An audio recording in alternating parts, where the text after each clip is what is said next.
जीवन को अच्छा जीना है, शांति से जीना है। जब पुरानी बातें याद आए तो मेरा एक ही सूत्र याद रखना, जो भी आ रहा है जाने दो, निकल जाने दो। जो भी जा रहा है जाने दीजिए, उसे पकड़ के मत बैठिए। आदमी भूतकाल पकड़ के बैठा रहता है, तूने मुझे गाली दी। अब एक बात बताओ, उसने तुझे गाली दी तो एक बात बताइए, फिर तूने ली काहे को मेरे भाई? है वो गाली देने को स्वतंत्र है, तो हम भी गाली लेने नहीं लेने के लिए उतने ही स्वतंत्र हैं। लेकिन किसी ने गाली दी, तुम फट से ले लेते हो, ऐसे लेते हो, ऐसे लेते हो, जैसे सचिन का कैच लेने के लिए दौड़ लगा दी हो तुमने। विचार, सामने वाला गाली दे रहा है, आप क्यों ले रहे हैं गालियां? पहले जमाने में आपको मालूम है, अपने संवाद को भेजने के लिए लोग चिट्ठियां लिखा करते थे। चिट्ठी लिखते थे और क्या करते थे मालूम है? उस चिट्ठी में टिकट नहीं लगाते थे। बैरंग चिट्ठी, बैरंग लेटर क्यों डालते थे? कि जल्दी पहुंच जाएगा। ध्यान रखिए, बाहरे देश का स्टैंडर्ड जल्दी पहुंचाने के लिए बेईमानियां शुरू हो गई। आप बताइए, जिस लेटर में चिट्ठी ना हो उस लेटर को बैरंग लेटर बोला जाता है, बैरंग चिट्ठी बोली जाती है। और वह चिट्ठी यदि सामने वाले के पास जाए और जब वो चिट्ठी लेगा तो क्या करना पड़ेगा उसको? बोलो, पैसे देना पड़ेंगे ना? कितने देना पड़ेंगे? डबल देना पड़ेंगे, क्योंकि टिकट नहीं लगी है, वहां का भी चार्ज लगेगा, यहां का भी चार्ज लगेगा। एक बात बताइए बारामती वालों, यदि बैरंग चिट्ठी तुम्हारे घर में आई है, आपको डबल पैसा देना पड़ेगा। और यदि आप चिट्ठी नहीं छुड़ाते हैं तो चिट्ठी लौट के कहां जाएगी? बोलो, चिट्ठी नहीं लिखी कभी? पैदा होते ही मोबाइल ले लिया क्या हाथ में? वह चिट्ठी लौट के वहीं जाती है जहां से आती है। यदि आपने चिट्ठी नहीं छुड़वाई तो बैरंग लेटर बैरंग वापस चला जाता है, और जब वहां जाता है तो उससे डबल किराया वसूल किया जाता है। आपसे मेरा निवेदन है, गाली भी एक बैरंग चिट्ठी हुआ करती है। सामने वाला हमें दे रहा है और यदि हम उस गाली को स्वीकार ना करें, उस गाली को ना लें, तो गाली लौट कर कहां जाएगी? जहां से आई है वही। लेकिन आदमी तो बैरंग चिट्ठी लेने को तैयार खड़ा है, फट से लाभ क्या लिखा है? ध्यान रखना, जितना चिट्ठी भेजने वाला स्वतंत्र है, उतना लेने या नहीं लेने वाले आप भी स्वतंत्र हुआ करते हैं। किसी ने गाली बकी, आप लेते क्यों? उसको वापस छोड़ दीजिए, जहां से गाली आई है वहीं पर लौट कर चली जाए। भूतकाल के लिए कभी क्रोध मत करो, वो समय गुजर गया, वो परिस्थिति गुजर गई, वो वातावरण चला गया। क्रोध अभी तक सीने से लगा के बैठे हो, ध्यान रखिए, रात गई सो बात गई, भूल जाइए उसको। वरना कुछ लोग बचपन की दुश्मनी को आज तक अपने सीने से लगाकर, अरे किसी ने कुछ कह दिया, दो बातें कह दी, अरे तो क्या बिगड़ गया अपना? यदि लड़ाई झगड़े में तुम जीत गए, जब भी ध्यान रखना, देवरानी से लड़ाई हो, सास से लड़ाई हो, भाई भाई की लड़ाई हो, बाप बेटे में लड़ाई हो, आदमी ये प्रयास करता है कि मैं जीत जाऊं, सामने वाला हार जाए तो बड़ी शांति मिला करती है। एक बात बताइए, आप एक बात मुझे बता दीजिए कि आप यदि छोटे मोटे झगड़ों में जीत गए तो क्या रामनाथ कोविंद आपको भारत रत्न का अवार्ड देंगे? नहीं नहीं देंगे तो बताओ, फिर खूब लड़ो, हाथ में डंडा ले लो, पत्थर, कौन सा सम्मान मिल जाएगा? यदि दो लोगों के विवाद में एक आदमी जीत गया तो उस समय ये सोचना, इससे मुझे कौन सी उपलब्धि मिल गई? कौन सा प्रधानमंत्री मेरा सम्मान कर देगा? कौन सा राष्ट्रपति मुझे अवार्ड देगा? कौन मुझे भारत रत्न बना देगा? आप बताइए, आप जीत भी गए भाई से झगड़ के, देवरानी से यदि जिठानी जीत भी गई तो कौन सा उसे वर्ल्ड कप इनाम में मिल रहा है? विचार करिए, आप इतना दिमाग लगा लीजिए, लड़ने की क्या जरूरत, झगड़ने की क्या जरूरत है? और इस लड़ाई में जीत भी गए तो कौन सा हमारा नाम हो जाएगा? कौन सी मालाएं हम पर डलेंगी? अरे इतना ही जीतने का शौक है ना, तो जाओ सीमा पर पाकिस्तान को जीत कर आओ, भारत तुम्हें सम्मान की निगाहों से देखेगा, हिंदुस्तान में तुम्हारा सम्मान बढ़ेगा।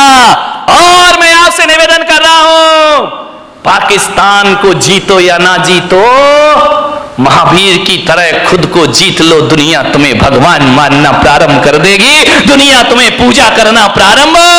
जीतना है तो अपने आप से जीतो, लड़ना है, झगड़ा करना है तो अपनी गलत प्रवृत्तियों से झगड़ा करो। ये दुनिया तुम्हें महापुरुषों की श्रेणी में ले जा करके बेटा, आदमी छोटी मोटी लड़ाइयों को बहुत बड़ी जीत समझता है। दो भाई लड़ गए, जीत गए तो अरे हम तो बहुत बड़े विश्व विजेता बन गए। इन जीतों में, छोटी जीतों से खुश मत हो। यदि क्रोध को जीतना है तो ध्यान रखिए मान्यवर, बात छोटी है, बात बहुत बड़ी है। समझो तो बड़ी है, ना समझो तो बात की कोई कीमत नहीं है। ध्यान रखिए, दिक्कत इसी बात की है कि हम लोग छोटी जीत को बहुत बड़ी जीत समझा करते हैं। क्या होगा, किसी से बहस करने में जीत गए, ये बहुत बड़ी जीत नहीं होती है। जीते हो किसी ने देश तो क्या, हमने तो दिलों को जीता है। ध्यान रखिए, दिलों को जीतने का प्रयास करिए। किसी से लड़के जीत गए तो बहुत बड़े विजेता या सम्राट नहीं कहला जाओगे। एक बात याद रखना, यदि कमठ जीत भी जाता तो दुनिया उन्हें पारसनाथ नहीं मानती। रावण जीत भी जाता तो राम की तरह उनके मंदिर नहीं बनाए जाते। ध्यान रखना, रावण हार गया, राम जीत गए। लेकिन एक बात ध्यान रखना, राम इसलिए महान नहीं है कि उन्होंने रावण को मारा है। राम इसलिए महान है कि पूरे दो साल तक रावण से युद्ध चला, लेकिन राम के चेहरे की मुस्कुराहट कभी खत्म नहीं हुआ करती है। इसलिए राम के दुनिया में मंदिर बनाए जाते हैं। ध्यान रखिए, थोड़ा सा समझने का प्रयास करिए। मान्यवर, कई लोग भविष्य के झगड़े करते हैं, कई का क्रोध फ्यूचर टेंस को लेकर होता है। मेरा क्या होगा, कल कह रहा था ना वो सेठ, मेरे बच्चों के बच्चों का क्या धत तेरे की सामान 100 बरस का पल की खबर। क्यों जोड़ रहा, क्यों इतना सब कुछ कर रहा, आने वाली पीढ़ी के लिए जोड़ करके जा रहा हूं, उनका भविष्य बना रहा हूं। अपना बच्चों का भविष्य बनाने में भाई का भविष्य बिगाड़ देते हो आप। विचार करिए, अपनी आने वाली पीढ़ियों के भविष्य के लिए वर्तमान पीढ़ियों को आप तबाह कर देते हो। ध्यान रखना है मान्यवर, भविष्य को लेकर क्रोध करते हैं। एक मुल्ला नसरुद्दीन था, वो बंबई जा रहा था पूना से, यहां से तुम्हारी बारामती से बंबई जा रहा था। बेटा स्कूल से आया, जैसे ही स्कूल से बेटा आया उसने बैग रखा, मुल्ला ने तड़ातड़ 10-20 चांटे जमा दिए उसके गाल में। पत्नी बोली, यार तुम्हारा दिमाग खराब हो गया है, बच्चा अभी स्कूल से आया है और तुमने इसको 10 चांटे लगा दिए। अरे मुल्ला ने कहा, तू चुप खड़ी रह, तू बीच में मत बोल। अरे तो बोले, तू मार काय को रिया है? बोले, मैं बंबई जा रहा हूं इसलिए इसकी पिटाई कर रहा हूं। अरे यार ये कोई बात है कि तुम बंबई जा रहे हो, बच्चे की पिटाई कर रहे हो? अरे बोले, मार लेने दे आज इसको जी भर के। अरे बोले, तू कैसा बाप है भाई, एक बाप बच्चे से दूर जाता है तो गले लगाता है, प्यार करता है, और तू इसकी पिटाई कर रहा। मुल्ला ने कहा, आज इसे जी भर के पीट लेने दे, मैं बंबई जा रहा हूं, महीने भर लौट के नहीं आऊंगा, आज इसे पिटाई करके जाऊंगा।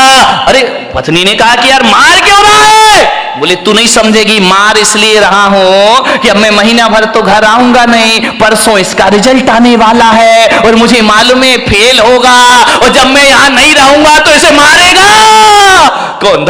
तेरे की आदमी, फिजूल की बातों के झगड़े हमारे घरों में हुआ करते हैं।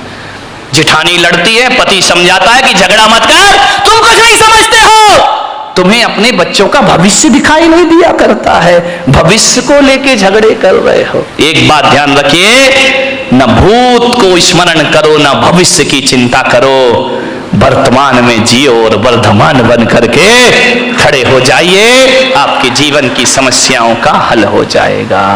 जो वर्तमान में जिएगा वो वर्धमान होगा, जो भूत में जिएगा भूत बन जाएगा। भविष्य हमारे हाथ में होता नहीं है, ध्यान रखिए। मान्यवर, किस बात के झगड़े होते हैं? छोटी छोटी बातों पे लड़ जाते हैं हम लोग। दिक्कत इस बात की है, जहां 4 लोग मिलते हैं, बात की शुरुआत तो बहुत अच्छे से होती है, इतने अच्छे से, लेकिन एंड बहुत बुरा हुआ करता है। लास्ट में हमारी सभाओं का, हमारी मीटिंगों का अंत लड़ाई झगड़े से हुआ करता है। इकट्ठे तो होते हैं, आओ बैठो कुछ विचार विमर्श करेंगे, ऐसा विचार विमर्श होता है कि बाद में हाथापाई पर नौबत आ जाया करती है। मान्यवर, आज संसद में क्या हो रहा है, विधानसभा में क्या हो रहा है, माइक फिक रहे हैं, कुर्सियां फिक रही हैं, जूते फिक रहे हैं, ये देश का आदर्श हो गया है। क्या प्रेरणा लेगी जनता इन लोगों से? मान्यवर, जीवन को महान बनाना है तो सहन करना सीखिए। सहनशीलताएं खत्म हो गई हैं हमारी। दो बात किसी की कोई बर्दाश्त नहीं करता है। पति कहता है मैं पत्नी की नहीं सुनूंगा, पत्नी कहती मैं तुम्हारी नहीं सुनूंगी, सास कहती मैं बहू की क्यों सुनूं, बहू कहती है मैं बुढ़िया की क्यों सुनूं। अब तुम अपने घरों में तो किसी की सुनना नहीं चाहते हो और मेरे कमरे में आके मुझे सब सुना के चले जाते हो। तो भैया जब सास नहीं सुन रही, बहू नहीं सुन रही, भाई नहीं सुन रहा, देवर नहीं सुन रहा, तो पुलक सागर काहे को सुनेगा तुम्हारे? जो आता है वो मुझे सुना के हमारे घर में ये हो रहा, वो हो रहा, इसका स्वभाव खराब, उसका स्वभाव खराब। जब तुम नहीं सुन रहे तो मैं काहे को सुनूं? लेकिन मैं अपने को किस्मत वाला समझता हूं कि जो बच्चे माँ बाप की नहीं सुनते, जो सास ससुर की नहीं सुनते, जो भाई भाई की नहीं सुनता, देवरानी जिठानी की नहीं सुनता, मेरी किस्मत है कि घंटे भर तुम शांत होकर मुझे सुनते हो। इससे ज्यादा मेरी किस्मत दूसरी। कितने शांत होकर सुन रहे, मैं कुछ भी बोल रहा हूं, तुम तो बड़े शांति से सुन रहे। एक बात बताऊं बारामती वालों, इतने शांति से यदि घर की बातें सुन लो, घर वालों की सुन लो, तो तुम्हारे घर में झगड़ा होने का कोई चांस पैदा है। लेकिन हम घर में तो सुनना ही नहीं चाहते हैं। सास शेर तो बहू, कौन बोला सवा शेर, खूब लड़ी मर्दानी वो तो झांसी वाली। नहीं, थोड़ा सा सहन करो, सुनो, सुनने की कला डालिए, सुनाइए मत, ज्यादा मत सुनाओ किसी को, ज्यादा मत बोलो, कम बोलो, मौन रहो, ज्यादा मत बोलिए। ज्यादा बोलने के लिए पुलक सागर बैठा है ना तुम्हारी बारामती में, जितना भी ज्यादा बोलना मुझसे बुलवा लो, लेकिन तुम लोग ज्यादा, मेरी लोग सुन लेंगे, तुम्हारी कोई सुनने वाला नहीं है, ध्यान रखना। मान्यवर, विचार करिए, क्रोध आता है। मैं बच्चों से निवेदन करूंगा, घर में मम्मी पापा यदि लड़ते हैं तो मैं बच्चों को एक सूत्र दे रहा हूं। जो बच्चे नहीं आए हैं उन्हें मेरी ये सीडी सुना देना, प्रवचन सुना देना, यूट्यूब में दिखा देना, आपका क्रोध 2 मिनट में भाग जाएगा। जब मम्मी पापा बहुत क्रोध कर रहे हो ना, तो आजकल एक वो आया है, एक पेन है जिसमें रिकॉर्डिंग हो जाती ना, वीडियो बन जाती है, आवाज वॉइस रिकॉर्डिंग हो जाती है। जब मम्मी पापा लड़े बेटा तो पेन में रिकॉर्डिंग कर लिया करो, फिर देखना ये क्रोध में क्या क्या बकते हैं। और जब ये शांत हो जाए, और शांत होने के बाद भी नहीं, जब घर में कोई मेहमान आए तो उन्हें नमोकार मंत्र की धुन मत सुनाना, नमोकार मंत्र की झनकार नहीं, मम्मी पापा की टनकार सुनाना। उस समय पता लगेगा कि हम क्रोध में क्या क्या बोल गए। क्रोध में ध्यान रखना, क्रोध में आदमी बेहोश हो जाता है, उसे होश नहीं रहता कि मुझे क्या बोल रहा है। एक बार एक आदमी तो क्रोध में इतना बोला, गुस्से में इतना बोला, अपने बच्चे को बोला, अबे गधे की औलाद। बच्चे ने कहा सही कह रहे हो बापू, ध्यान रखिए। आदमी होश थोड़ी रहता, मैं गुस्से में बोल क्या रहा हूं, अबे गधे की औलाद। अब विचार करिए, उसने कहा, गुस्से में एक पति ने पत्नी से कहा कि क्यों नहीं, जब तेरी शादी हुई थी तू पागल थी क्या, जो मेरे से शादी, पागल थी क्या जो शादी के समय तूने नहीं देखा मुझे, अब तुझे गुस्सा आ रहा है, पागल थी क्या? पत्नी ने कहा पागल नहीं होती तो तुझसे शादी काहे को करती, ये पागल ही तो था। एक बार क्या हुआ, एक पत्नी ने अपने पति से कहा, यार तू तो इतना भोला है, इतना भोला है, इतना भोला है कि तुझे तो कोई भी बेवकूफ बना सकता है। पति ने कहा ज्यादा मत बोल, बोले तुझे कोई भी बेवकूफ बना सकता है। पति ने कहा बिल्कुल सच कह रही है, सबसे पहले बेवकूफ तो तेरे बाप ने मुझे बनाया जो तेरे से शादी कर दी। ध्यान, आदमी क्रोध में क्या क्या भूल जाता, उसे होश ही नहीं रहता, पता ही नहीं रहता। सब रिकॉर्डिंग कर लो, और जब मेहमान आए यदि सासू बहू लड़ रही हो ना तो देवरानी रिकॉर्डिंग कर ले, और जब कोई मेहमान आए तो चालू कर देना, शर्म से पानी पानी हो जाएंगे लड़ने वाले। और अब जब भी लड़ेंगे तो याद रखेंगे कोई शैतान मेरी मोबाइल में फोटो तो नहीं बना रहा है, कोई आवाज तो टेप नहीं कर रहा। ध्यान रखना, क्रोध ज्यों-ज्यों बढ़ता है भाषा अशब्द होते चली जाती है, भाषा अपनी सभ्यता खो दिया करती है। क्रोध में जितने निकृष्ट वचन हो उतने एकत्रित कर लिए जाते हैं, लेकिन जब प्रेम होता है तो भाषा भी संभलती है और व्यवहार भी संभल जाया करता है। ध्यान रखिए मान्यवर, क्रोध से बचने का प्रयास करिए। सामने वाला यदि क्रोध करे तो हम क्या करें मालूम है? जब हम लोग बचपन में थे तो साइकिल चलाना सीखते थे। हमारे घर कोई भी आ जाए, वो घर में बात कर रहा, अपन उसकी साइकिल लेके भाग जाते थे। कभी कभी कोई साइकिल नहीं देता था ना तो एक शैतानी कर देते थे, उस साइकिल की हवा निकाल दिया करते थे, साइकिल में सुई कांटा चुभो के पंचर कर दिया करते थे, फिर वो आदमी घर नहीं जा पाता था। मैं भी आपसे कह रहा हूं ऐसी शैतानियां तुम लोग मत करना जो हम लोगों ने बचपन में की हैं, लेकिन आपसे कह रहा हूं इस दिमाग में भी बहुत क्रोध की हवा भरी हुई है, और जब क्रोध की हवा भर जाए और जब क्रोध प्रकट होने लगे उसे पंचर कर देना, थोड़ा सा क्रोध की हवा निकल जाएगी, क्रोध शांत हो जाएगा। पंचर कर दीजिए दिमाग को। पंचर कैसे करेंगे? ऐसे मत करना कि तुम यहाँ पे कांटा चुभो रहे हो दिमाग में, पंचर नहीं, ये तो दुर्घटना घट जाएगी। पंचर करने का मतलब इतना ही है कि यदि सामने वाला गुस्सा कर रहा है, क्रोध कर रहा है, तो अपने क्रोध की हवा निकाल दो, अपने क्रोध के टायर ट्यूब को पंचर कर दो। कैसे पंचर कर दो कि भैया जो तू गुस्सा कर रहा है, गालियां दे रहा है, इसका जवाब मैं 5 मिनट बाद दूंगा। ध्यान रखिए, थोड़ा सा धैर्य, 5 मिनट बाद जवाब दूंगा। मैं कहता हूं यदि 5 मिनट बाद जवाब देने का संकल्प ले लिया तो समझना हमारा क्रोध पंचर हो गया, हमारा गुस्सा पंचर हो गया।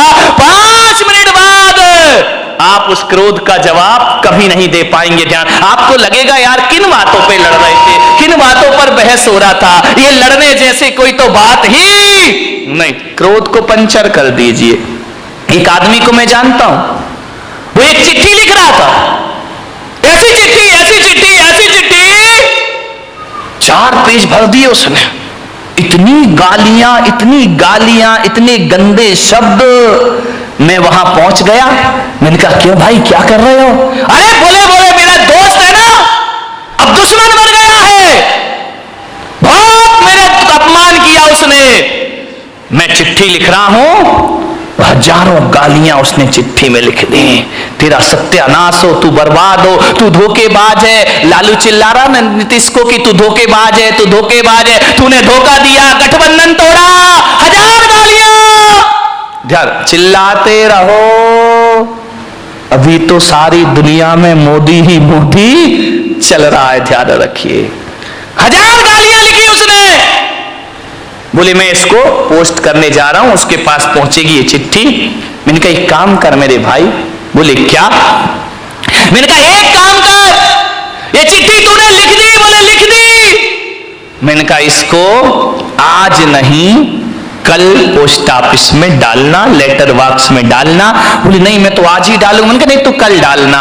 तो बोले कि इससे क्या हो जाएगा महाराज, मेरा क्रोध ठंडा हो जाएगा। मैंने कहा बिल्कुल ठंडा हो जाएगा, तू हो या ना हो ये चिट्ठी तू कल डालना, लेकिन एक बात याद रखना, आज इस चिट्ठी को पैक मत कर, रखा रहने दे, कल पैक करना, टिकट लगाना और अपने दुश्मन के एड्रेस पर डाल देना। बोले ठीक है आप कह रहे तो ये नियम में पाल लेता हूं। उसने हजारों गालियां लिख करके एक लिफाफे में रख दी। दूसरे दिन जब डालने को गया तो उसने कहा कि यार एक बार पढ़ तो लूं, कोई गाली इसमें कम तो नहीं रह गई है। जैसे ही उसने पढ़ा, उसने देखा यार मैं कितना स्टैंडर्ड का आदमी और इतनी घटिया गालियां लिखा करता हूं, आप विश्वास नहीं करेंगे। जैसे ही उसने चिट्ठी पढ़ी, क्रोध शांत हुआ, चिट्ठी को फाड़ फूड़ कर डस्टबिन में डाल दिया।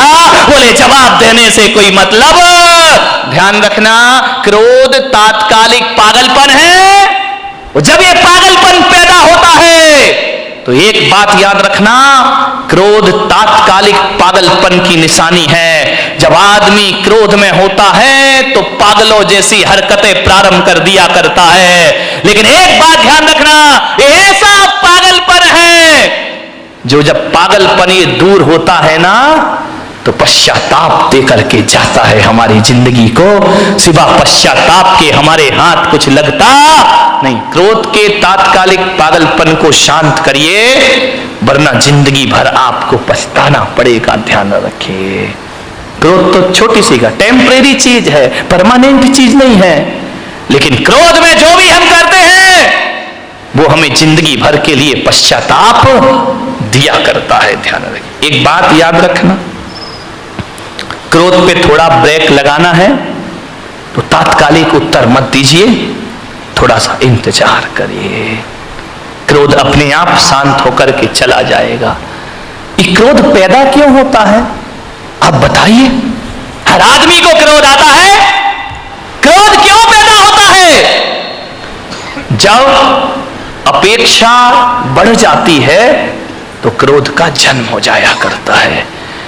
उम्मीदें लगाते हैं हम बहुत ज्यादा उम्मीद लगाओगे, ज्यादा अपेक्षाएं रखोगे और उस अपेक्षा की उपेक्षा हो गई तो महाभारत प्रारंभ हो जाएगा। ध्यान रखिए, आप घर से चल के आ रहे हैं, आपका दोस्त रास्ते में मिल गया, आपने उम्मीद लगाई, आपने अपेक्षा लगाई कि राम राम करेगा, जय जिनेंद्र करेगा, देखेगा, मुस्कुराएगा, और यदि उसने नहीं देखा और तुम्हें देख करके मुंह फेर लिया, भीतर क्या प्रयोग होगा? क्रोध पैदा हो जाएगा। अच्छा बच्चों, हमसे ही बच के चल रहा है, हमसे आंखें फेर रहा है, कल तक हमारा दोस्त था, आज निगाहें फेर के जा रहा है, देख लूंगा मैं तुझे। क्रोध पैदा हो गया। ध्यान, आपसे एक निवेदन है, यदि कोई अम्मा जी बीमार पड़ जाए, दो बहुएं उसकी हों और दो बहुएं घर में हों, और जब बीमार पड़ती है तो अम्मा जी अपेक्षा रखती है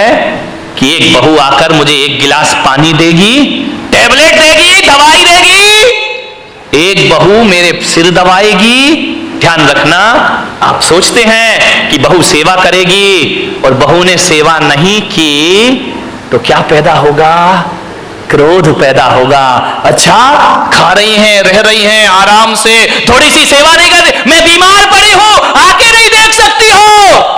मैं अम्माओं से निवेदन करूंगा, यदि दोनों बहुएं पीहर चली गई हैं, घर बेटे बाजार में गए हैं और अब आप बीमार हो और अब आपको दवाई खाना है और जब बहुएं घर में नहीं हैं तो बताइए अम्मा जी आप क्या करोगी? विचार करिए, बताइए। आप बीमारी की हालत में भी पलंग से उठोगी, उठने के बाद किचन तक जाओगी, गिलास में पानी लोगी, दवाई हाथ से खोलोगी और खा जाओगी। विचार करिए, यदि घर में सुखी रहना है तो बहुओं से ज्यादा अपेक्षाएं मत लगाइए। जब तक हाथ पैर चलते हैं अपना काम खुद करो और आनंद से जीवन गुजारिए, लाचार मत बनिए। ध्यान रखिए, बहू यदि पानी और दवाई नहीं ला रही है तो ये मत सोचना मेरी बहू खराब है, सोचने की तो बात है, बस इतना सोच लेना मेरी बहू पीहर गई है और मैं यहां पर अकेली हूं, अपना काम खुद करो। ध्यान रखिए, भगवान के मंदिर में जाओ तो ये मत कहना कि मेरे बच्चे और बहू बुढ़ापे में मेरी सेवा करें। मैं पुलक सागर तुम्हें एक सूत्र दे रहा हूं, भगवान के मंदिर में जाओ तो ये प्रार्थना करना कि हे भगवान, बहू बेटे तो छोड़ो, ऐसा बुढ़ापा देना कि किसी से एक गिलास पानी की उम्मीद भी मैं ना रखूं, किसी से सहायता की उम्मीद ना रखो, इतनी ताकत देना भगवान कि अपना काम में मरते दम तक अपने हाथों से। फिर लड़ाई कहां से होगी, फिर झगड़े कहां से होंगे? हर काम अपने हाथों से कर लीजिए, ज्यादा अपेक्षाएं मत लगाइए, ज्यादा मत सोचिए। ज्यादा सोचेंगे नकारात्मक विचार पैदा होंगे। ध्यान रखिए, यदि अपना काम खुद कर लो। एक बात ध्यान रखना, लोग कहते हैं कि आराम करने से आदमी स्वस्थ होता है, और मैं पुलक सागर कहता हूं कि काम करने से आदमी स्वस्थ हुआ करता है।